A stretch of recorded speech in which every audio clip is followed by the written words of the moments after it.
back to my channel. Today we will be talking about how does psychology work with biblical counseling.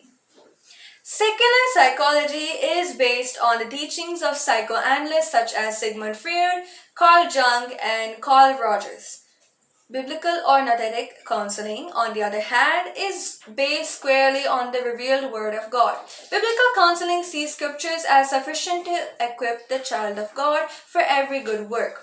Biblical counselors teach that man's basic problem is spiritual in nature. Therefore, atheistic psychologists who are spiritually dead themselves have no real insight into the human condition.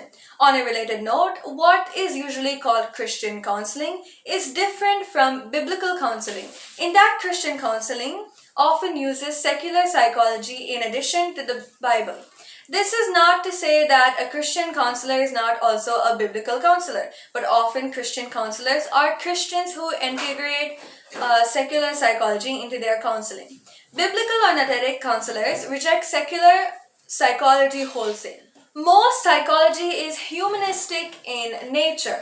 Secular humanism promotes mankind as the highest standard of truth and morality and rejects faith, the supernatural, and the Bible. Therefore, secular psychology is man's attempt to understand and repair the spiritual side of a man without reference to or recognition of the spiritual. The Bible declares that mankind is a unique creation of God, made in the image of God. The Bible expressly deals with man's spirituality, including his fall into sin's consequences, and man's current relationship with God. Secular psychology is based on the ideas that man is basically good and that the answer to his problems lies within himself. The Bible paints a very different picture of man's condition. Man is not basically good. He is dead in trespasses and sins. And the unregenerate heart is deceitful and beyond all cure. Therefore, the biblical counselor takes a drastically different approach. Rather than seeking solutions to spiritual problems within one's own mind, he seeks to confront sin, obtain wisdom from above, and apply the word of God to the situation. Biblical counselors, as opposed to psychotherapists and some Christian counselors, see the Bible alone as the source of a comprehensive and detailed approach to counseling. Biblical counseling is committed to letting God speak for himself through his word. Biblical counseling seeks to minister the love of the true and living God, a love that deals with sin and produces obedience. Psychotherapy is needs-based.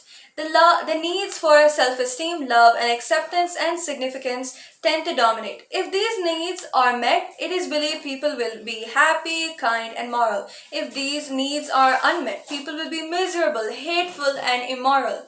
Biblical counseling teaches that the true satisfaction and happiness can only be found in a relationship with God and a pursuit of godliness. No amount of psychotherapy can make a selfish person unselfish. For example, but the obedient servant of God will be satisfied in his joyful, unselfish giving.